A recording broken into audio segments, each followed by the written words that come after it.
मुजाहिद बाबा हुसैन शरीफ के GPA holder हैं क्या? नहीं, उनको उन्होंने ऑथराइज किए क्या? किस बुनियाद पे बोले हैं? उनके पास क्या सबूत है? उसमें किसी एक मेरे रिश्तेदार का नाम बताएं। और एमपी है, उनकी काफी तारीफ कर रहे थे कि वो उनको मालूम है और अनवर मानपाड़ी को मालूम है। तरह की लिस्ट लेकर उसमें देखें, दिखाएं मुझे कि कौन मेरा रिश्तेदार है और घोटाले कौन से घोटाले हैं। हिम्मत से मेरा नाम लेके बोल रहे थे। मुझे भी मालूम है बाबा जी का बैकग्राउंड क्या मालूम है। अगर 5 करोड़ की डिमांड की है तो पुलिस में कंप्लेंट करें, जांच होनी चाहिए उसकी। तो हिम्मत है तो किसी को जाकर पुलिस में कंप्लेंट देके जांच करवाए मुझे। सर बताइए सर, अभी जो आलामीन के हुसैन शरीफ जो हैं उनका नाम लिया गया कि आप 5 करोड़ रुपए की मांग किए हैं करके, क्या ये बात सच है सर? क्या आप लोगों को हुसैन शरीफ ने बताया कि मैंने उनसे 5 करोड़ रुपए मांगे हैं? तो फिर किसने बताया? मुजाहिद बाबा जी। उन्होंने क्या उनके हुसैन शरीफ के जीपीए होल्डर हैं क्या? नहीं, उनको उन्होंने ऑथराइज किए क्या? किस बुनियाद पे बोले हैं? उनके पास क्या सबूत है? कुछ तो सबूत होना चाहिए ना। और 5 करोड़ रुपए किस लिए मांगे हैं मैंने? किस लिए मांगे हैं? क्या उनकी बिल्डिंग को खरीद रहा हूँ?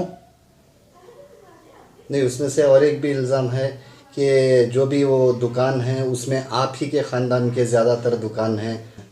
400 वहाँ पे टेनेंट्स हैं, उसमें किसी एक मेरे रिश्तेदार का नाम बताएं। वैसे सारे मुसलमान हमारे रिश्तेदार ही हैं, भाई हैं। और जब मैं वहाँ सदर रहा, मेरे पीरियड में एक भी लीज एग्रीमेंट नहीं हुआ। यानी जो भी लीज एग्रीमेंट है, जो भी वहाँ पे किराएदार हैं, वो सब पुराने किराएदार हैं। और पुराने किराएदारों में भी मेरा कोई रिश्तेदार नहीं है तो दिखाएं वो। और 5 करोड़ रुपए किस लिए मांगे हैं मैंने देखा उन्होंने ये कहा कि उनकी लीज खत्म हो रही। उनकी लीज तो 99 ईयर्स की लीज थी आलामीन की। 6.5 एकड़ के लिए 2,500 रुपये किराया माहाना दे रहे थे वो। मेरे से पहले जो कमेटी थी जिसके सदर मरहूम मुदीर आगा एमएलसी थे और उसके सेक्रेटरी सईद शाहिद थे, उनके ज़माने में उनको किराया बढ़ाने के लिए नोटिस दी गई थी। कर्नाटका ऑडिट जनरल की तरफ से एक ऑडिट रिपोर्ट आई थी जिसके हिसाब से कहा गया था कि उनका जो किराया है वो बहुत कम है। तो इस हिसाब से उसके तहत उनको नोटिस दी गई थी। उन्होंने नोटिस का जवाब भी दिया। उसके बाद जो है उनकी लीज उन्हीं के पीरियड में, हमारे पीरियड में नहीं, शाहिद और हमारे मुदीर आगा साहब मरहूम के पीरियड में उनकी लीज कैंसिल कर दी गई। जब हमारी कमेटी बनी तो वक्फ बोर्ड ने हमको हिदायत दिया कि उनके खिलाफ जो है पब्लिक प्रेमिसेस केस में एक्ट के तहत उनके खिलाफ केस दर्ज किया जाए खाली कराने के लिए। वो केस हमने दर्ज किया जिसके हिसाब से तकरीबन 3 से 4 करोड़ रुपए उनका किराया बकिया है।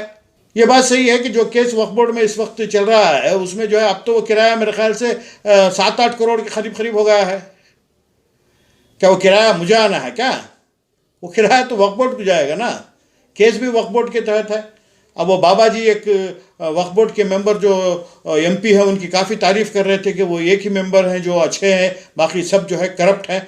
तो वो मेंबर को बोल के केस वापस ले लें। वो मैं तो हूँ नहीं वहाँ पे, अगर केस गलत है तो वो। सर उन्होंने ये भी कहा है कि अब तक अनवर मानपाड़ी को गलत समझते थे, लेकिन कहीं ना कहीं अनवर मानपाड़ी की भी रिपोर्ट सही निकली। वो उनको मालूम है और अनवर मानपाड़ी को मालूम है। ये भी सदा इत्तेहाद अनवर मानपाड़ी के साथ बीजेपी में जम गई क्या? और जहाँ तक किराएदारों का ये है, किराएदारों की लिस्ट लेकर उसमें देखें, दिखाएं मुझे कि कौन मेरा रिश्तेदार है। मैं बहुत जल्द जो है मैंने अपने वकील से बात की है, डिफॉर्मेशन केस फाइल करता हूँ, जवाब दे दीजिए उनको। अभी आप क्या कहना चाहेंगे सर? यही जो अब तक कहा, और क्या कहूँगा। डिफॉर्मेशन केस फाइल करते हैं, मालूम होगा उनको सबूत देना पड़ेगा कि।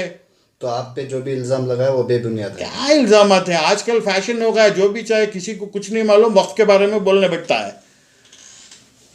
वक्फ एक्ट क्या है नहीं मालूम, वक्फ क्या है नहीं मालूम, वक्फ की जायदादें क्या है नहीं मालूम, वक्फ का गेजेट नहीं देखते, वो प्रॉपर्टी क्या हुई, ये प्रॉपर्टी क्या हुई। वक्फ नहीं मालूम किसी को। हर कोई जो है आजकल वक्फ के बारे में बोल रहा है। और घोटाले कौन से घोटाले हैं? इस तरीके से जो है वक्फ बोर्ड को जो है बदनाम करना सही बात नहीं है।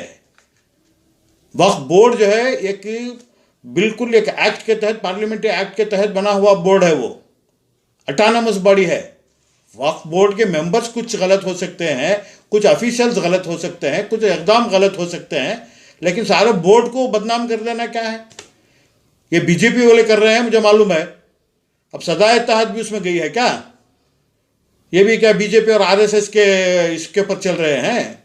ये बाबा जी आप जो आप इतनी हिम्मत से मेरा नाम लेके बोल रहे थे, मुझे भी मालूम है बाबा जी का बैकग्राउंड क्या मालूम है, इंशाल्लाह वो भी आगे लेके आऊँगा। सदा इत्तेहाद के जो बानिया थे, बानियों में से एक जो है मरहूम ज़मीर पाशा साहब रिटायर्ड आईएएस भी थे, जो अलमीन के वाइस चेयरमैन थे। वो उनका इंतकाल हो गया, उनकी जगह दूसरे किसी को वाइस चेयरमैन बनाया है। मेरे ख्याल से मुजाहिद बाबा को अब मेंबर वंबर बनाते होंगे अलमीन में, इसलिए उनकी पैरवी कर रहे हैं। उनको पहली बात आप लोगों को चाहिए, मैं मीडिया से आपसे गुजारिश कर रहा हूं कि आप लोग जाकर सुभान शरीफ से पूछिए या डॉक्टर मुमताज़ से पूछिए कि क्या 5 करोड़ की मैं डिमांड की थी। अगर 5 करोड़ की मैं डिमांड की है तो पुलिस में कंप्लेंट करें, जांच होनी चाहिए उसकी। तो मेरे खिलाफ हिम्मत है तो किसी को जाकर पुलिस में कंप्लेंट देके जांच करवाएं मुझे, मेरे खिलाफ। मैं तैयार हूं उसके लिए। ठीक है सर, शुक्रिया।